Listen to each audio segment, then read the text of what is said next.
चलिए सभी को राधे राधे। हम लोग पढ़ रहे थे शब्द के भेद, जिसमें हम लोगों ने पढ़ डाले हैं स्रोत या उत्पत्ति के आधार पर, रचना बनावट या व्युत्पत्ति के आधार पे। आज हम लोग पढ़ेंगे अर्थ के आधार।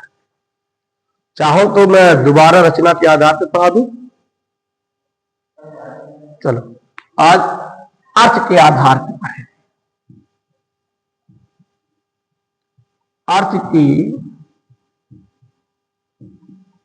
आधार पर शब्द के भेद। अर्थ के आधार पर शब्द के कितने भेद होते हैं? तो अर्थ के आधार पर शब्द के दो भेद होते हैं और यही सही माना जाता है। कौन कौन से दो भेद होते हैं? तो पहला होता है सार्थक शब्द और दूसरा होता है निरर्थक शब्द। कौन कौन से? सार्थक शब्द और निरर्थक शब्द। अच्छा, सार्थक और निरर्थक में क्या? पहले तो ये समझ लीजिए कि हिंदी में कोई भी शब्द निरर्थक नहीं होता है, सबसे बड़ी बात। और फिर भी हम पढ़ते हैं निरर्थक शब्द। तो सबसे पहले सार्थक पे बाद में चर्चा करेंगे, निरर्थक हम समझाए दे रहे हैं क्योंकि तभी समझ में आएगा। ऐसे शब्द जिनका व्याकरणिक लेखा जोखा नहीं होता है, यानी कि हिंदी के वे शब्द जिन्हें व्याकरण में, इन शब्द कोश में स्थान नहीं दिया जाता है, वो निरर्थक शब्द कहे जाते हैं। वो कैसे कहे जाते हैं? निरर्थक शब्द। यानी ऐसे शब्द जिनका व्याकरण में कोई स्थान नहीं होता है, उन्हें हम निरर्थक कहते हैं। क्लियर हो गया? इन्हें हम अगर कह सकते हैं तो कुछ हद तक देशज, जब ये स्रोत के आधार पर पढ़े जाएंगे तो निरर्थक शब्द अधिकतर देशज होते हैं, तो वहां देशज पढ़े जाएंगे। अर्थ के आधार पे सार्थक और निरर्थक। सार्थक में सार्थक शब्द है, में सा उपशब्द है, मूल शब्द है अर्थ, धन, अट प्रत्यय है। जो अर्थ सहज से संबंध होते हैं, जो अर्थ से संबंधित होते हैं, उन्हें सार्थक कहते हैं। जो अर्थ निर्माने नहीं, धन, अर्थ, धन, अट, लिख लो। निहि धन अर्थ, धन नहीं, निहि धन अर्थ, धन अर्थ। विसर्ग के पहले यदि स्वर हो और विसर्ग के बाद कोई भी स्वर हो या काका गागा हो तो विसर्ग रा में बदल जाता है। जैसे निधन आशा निराशा, पुनः धन जन्म पुनर्जन्म, तो निधन अर्थ निरर्थ, धन अर्थ निरर्थक। क्लियर हो गया? तो ऐसे शब्द जो किसी अर्थ से संबंध ना रखते हो, जिनका व्याकरणिक अर्थ ना हो, उन्हें निरर्थक कहते हैं। समझ में आया?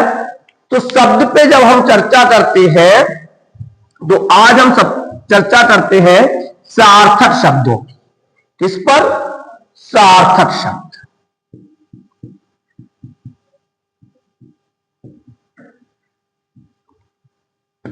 वे शब्द जिनका एक व्याकरणिक अर्थ होता है, लिख सकते हैं हम। जिन शब्दों का व्याकरण के अनुसार, इन व्याकरण के अनुसार अर्थ हो, अर्थात जिन्हें हिंदी शब्दकोश में स्थान दिया जाए, वो सार्थक कहे जाते हैं। वो कैसे कहे जाते हैं? सार्थक। तो चाय पिएगा? चाय में कुछ नहीं रखा है, भावनाओं तो समझ लीजिए। हाँ, तो जिन शब्दों का व्याकरण के अनुसार अर्थ हो, अर्थात जिन्हें शब्द हिंदी शब्दकोश में स्थान दिया जाए, उन्हें हम सार्थक शब्द कहते हैं। अब इनमें हम किन शब्दों को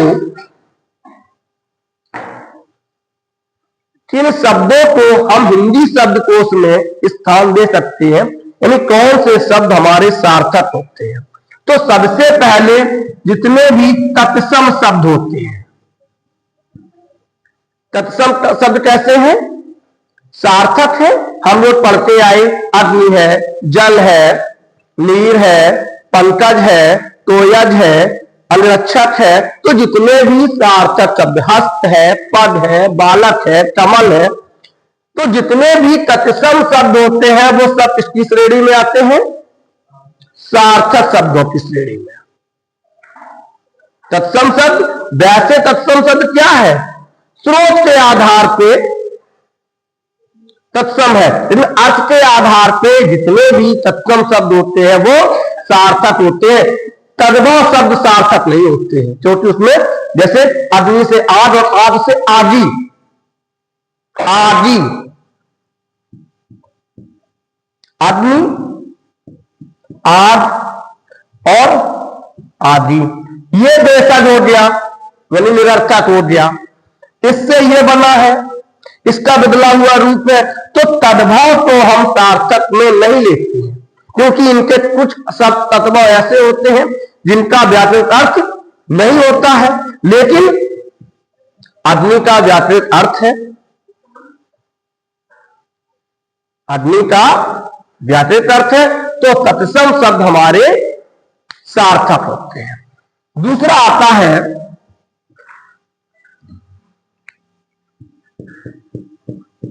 तत्सम, दूसरा होता है आपका जो है वो समानार्थी। समानार्थी दो शब्दों से मिलकर बना है, समान दान अर्थी,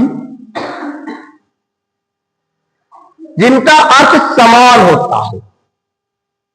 दीर्घ संधि कर सकते हो, समान गण अर्थी, आ और आ मिलके बड़ा आ शब्द हो गया समानार्थी।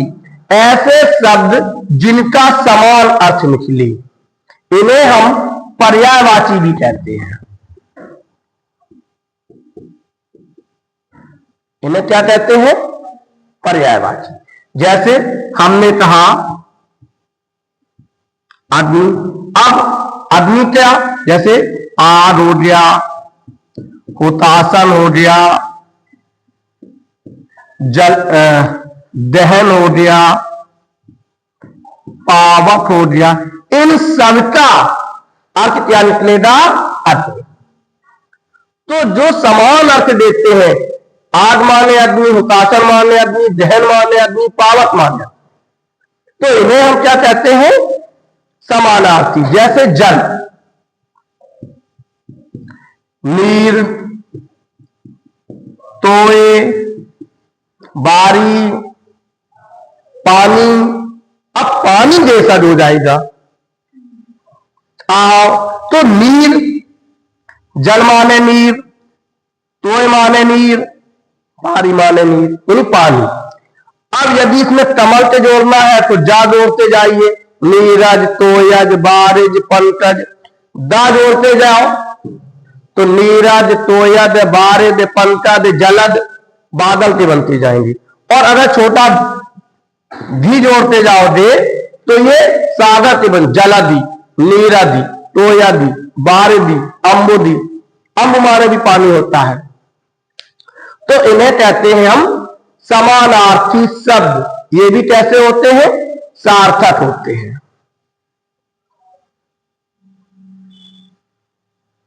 अगला आता है श्रुति सम भिन्नार्थक शब्द। श्रुति सम भिन्नार्थक शब्द। श्रुति सम, श्रुति माने सुनने में समान लगे। जो शब्द सुनने में समान लगे उन्हें हम श्रुति सम शब्द कहते हैं। लेकिन एक होता है भिन्न अर्थक, गरम है चाहे।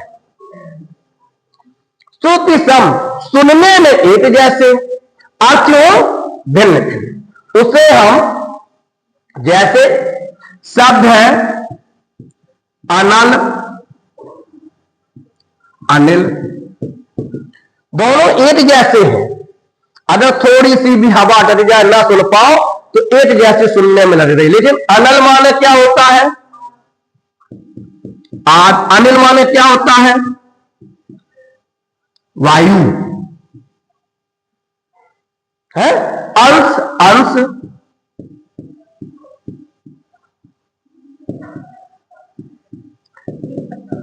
अंश और अंश सुनने में कैसे हैं? एक जैसे हैं। अर्थ, अंश माने कंधा, अंश माने भार।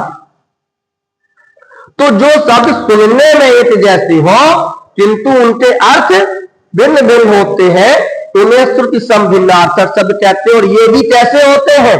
सार्थक होते हैं। कैसे होते हैं? सार्थक होते हैं। जैसे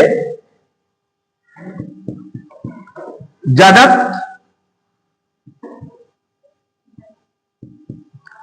जगत, दोनों में अंतर समझो। जब हम जगत ऊपर वाला कहेंगे तो जीव दब जाएगी। जगत, जगत, क्योंकि ये तकारांत है। ऊपर वाला है तकारांत और नीचे वाला है अकारांत। ध्यान रखना, ऊपर वाला कैसा है? तकारांत। जगत, जीव दब गई दांतन से, जगत क्या निकलो आ। तो जो अकारांत होता है उसका मतलब होता है कुएं का पक्का चबूतरा, कुएं का पक्का चबूतरा, जहां घड़ा रखा जाता है जिस पर हम लोग पानी खींचते हैं खड़े होते, वो जगत कहलाता है। और जगत जो तकारांत होता है जिसमें जीव आदि लगती है उसका मतलब होता है संसार। अब सुनने में तो कैसे है? एक जैसे, किंतु दोनों के अर्थ कैसे हैं? अलग अलग है। और देख लेते हैं एक दो सवाल।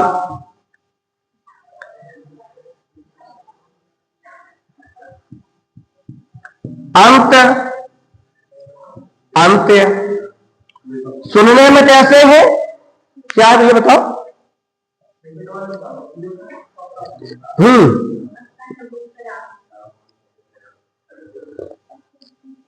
चप्टा वाले कुआ को चबूतरा बनो है तो ऊपर जहां पटिया बिछी है तो बात जगत बोला जहां पे हम लोग घड़ा रखते हैं। अच्छा, दो चीज है, जहां से पानी खड़े होते जहां पानी खींचा ढाढ़ लिया जाता है वो कहलाता है पनघट। और जहां पे एक स्त्री पानी खींच रही है तो वो पनघट है।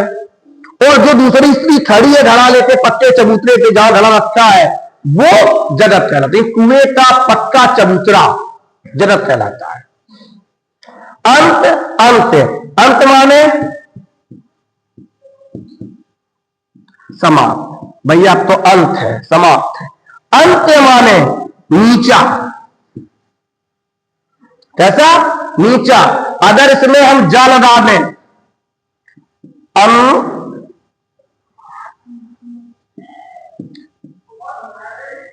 है भैया, एक मिनट आए।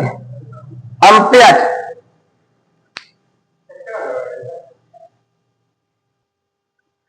तो अब देखो अंत्यज, अंत माने नीचा, अंत्यज जो नीचे कुल में जन्म लेने वाला अंत्यज कहलाता है। तो अंत, अंत, अंत्यज एक से है सुनने में तो इसे कहते हैं श्रुति सम भिन्नार्थक शब्द।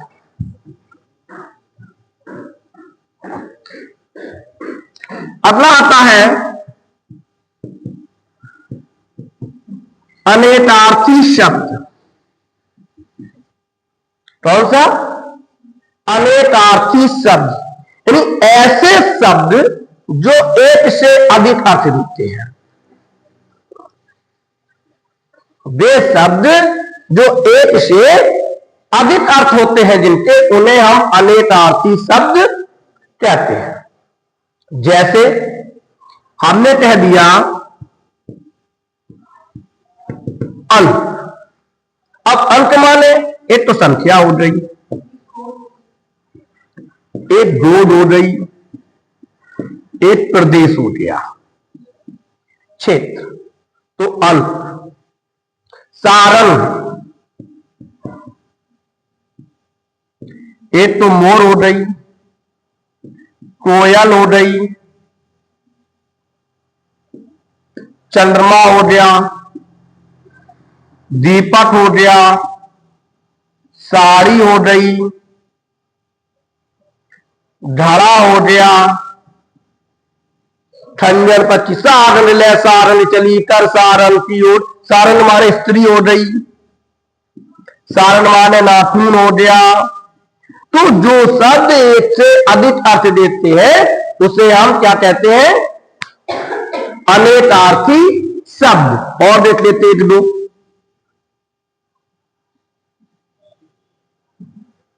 अंबर,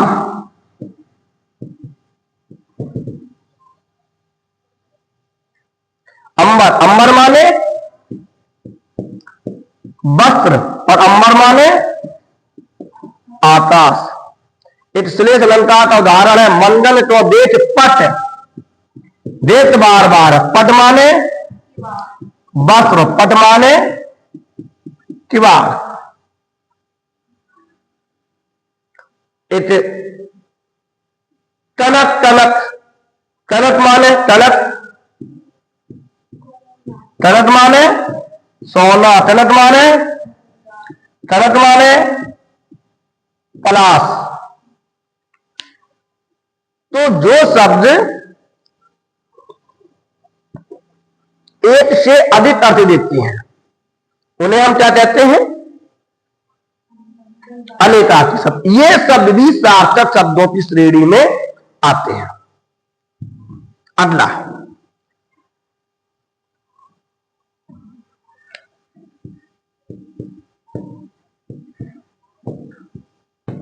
वाक्यांश, यानी किसी वाक्य का अंश। वाक्य धन अंश, संधि होगी आपकी दीर्घ और समास होगा संबंध तत्पुरुष।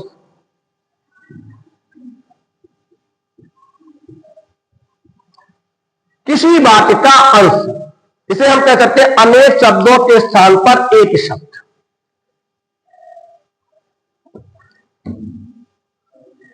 तो जैसे शब्द हो गई, शब्द हो गया अभिशाप,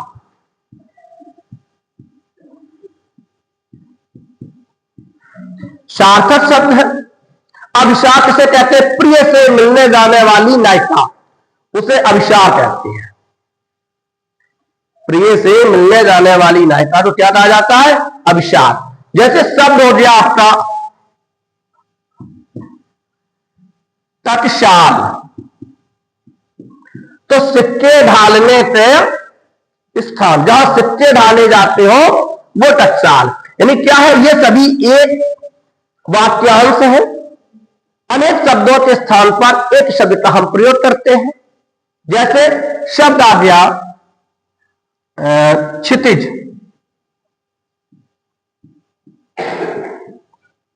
अब क्षितिज किसे कहते हैं? जहां धरती और आकाश मिलते हुए दिखाई देते हैं उन्हें क्षितिज कहा जाता है। जहां धरती और आकाश मिलते हुए दिखाई, जैसे फेंक कर चलाया जाने वाला हथियार तो हम लोग कह देते हैं अस्त्र, हाथ से चलाया जाने वाला हथियार कह देते हैं शस्त्र। तो इन्हें हम वाक्यांश भी हमारे कैसे होते हैं? सार्थक शब्द होते हैं। इसके अलावा आता है कौन कौन से हो गए? सबसे पहले हो गया तत्सम, अपने लिखे दे रही है। तत्सम श्रुतिसम, श्रुतिसम, भिन्नार्थक, पर्यायवाची। हाँ, अभी और रह गई। अब चलते हैं विलोम शब्द। इसको अभी पढ़ेंगे और फिर बाद में पढ़ेंगे, कल भी पढ़ेंगे और आज भी पढ़ेंगे हम लोग। विलोम शब्द किसे कहते हैं? ऐसे शब्द जो सामने वाले अर्थ का विपरीत अर्थ देते हैं। ऐसे शब्द जो सामने वाले शब्द का विपरीत अर्थ देते हैं, उन्हें हम विलोम शब्द कहते हैं। जैसे हमने कहा आग, आपने कह दिया पानी। हमने कहा जल, आपने कह दिया थल। हमने कहा अग्नि, आपने कह दिया जल। तो इन्हें क्या कहते हैं? हम विलोम शब्द कहते हैं। और विलोम शब्द को हम लोग कल केवल विलोम शब्द ही डिटेल में पढ़ेंगे। कल हम लोग क्या पढ़ेंगे? केवल विलोम शब्द, क्योंकि यहां से बहुत ज्यादा प्रश्न आते हैं। तो कल हम लोग विलोम शब्द पे चर्चा करते हैं। तब तक के लिए राधे राधे। समझ में आए हैं?